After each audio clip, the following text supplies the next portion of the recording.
Tolonglah aku ya Allah, memujikan rahmat-Mu. Salam berkat, saudaraku yang diberkati oleh Tuhan Yesus Kristus.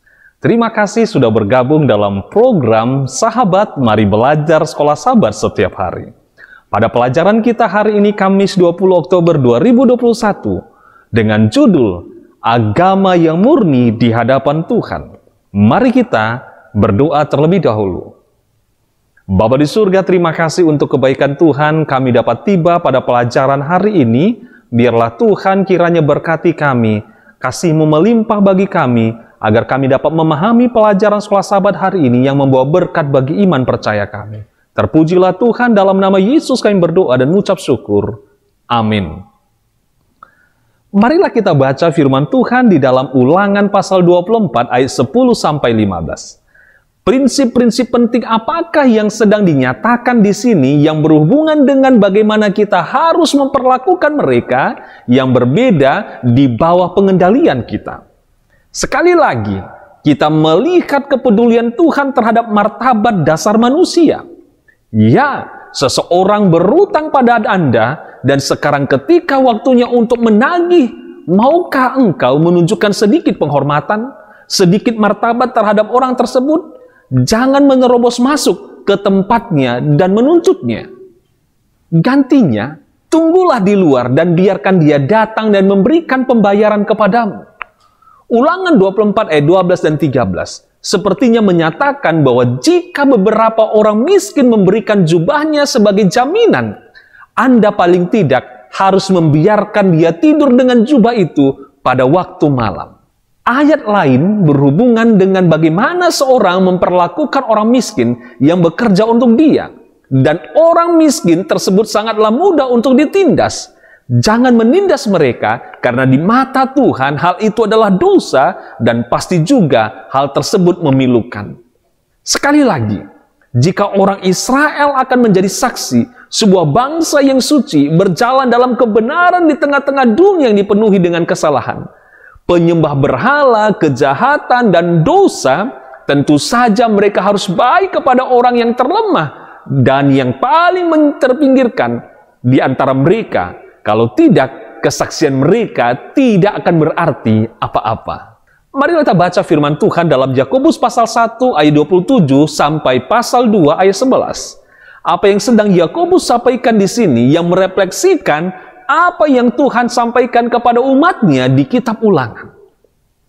Apakah pentingnya fakta ini bahwa dalam ayat-ayat ini Yakobus menghubungkan perlakuan yang salah kepada orang miskin dengan 10 perintah?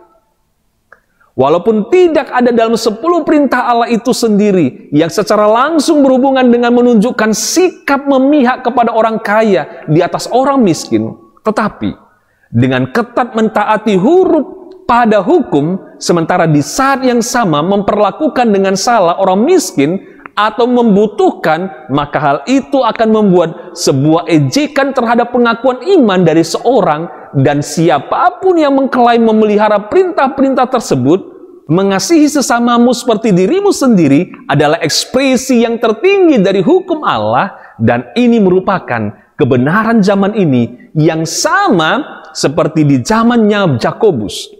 Dan sama juga seperti ketika Musa berbicara kepada bangsa Israel di perbatasan tanah perjanjian. Saudaraku diberkati oleh Tuhan.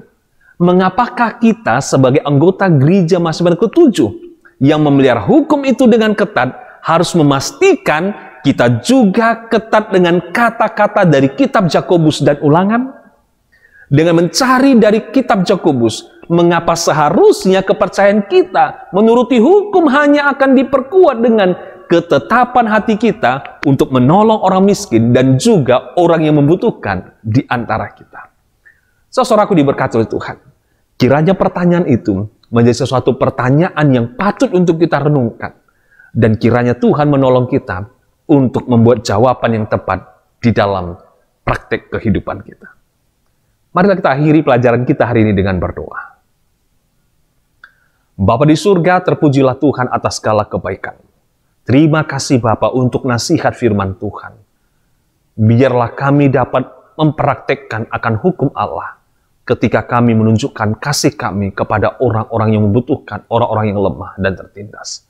Kasihanilah kami Bapa, tolonglah kami. Berkati seluruh pemirsa yang menyaksikan. Tuhan memberkati mereka dalam rumah tangga, di dalam pekerjaan, di dalam pelayanan dan aktivitasnya. Biarlah para pemirsa ini diberkati menjadi berkat dimanapun berada. Terpujilah Tuhan, dalam nama Yesus kami berdoa. Amin. Terima kasih saudaraku yang diberkati oleh Tuhan telah setia senantiasa mengikuti sahabat. Mari belajar sekolah sahabat setiap hari. Biarlah kita bertambah-tambah dalam berkat Tuhan, di dalam pengetahuan akan firman-Nya, dan biarlah kita senantiasa bersama dengan keluarga kita, berbakti bersama-sama melalui pelajaran sekolah sahabat kita. Sampai berjumpa dalam pelajaran esok hari.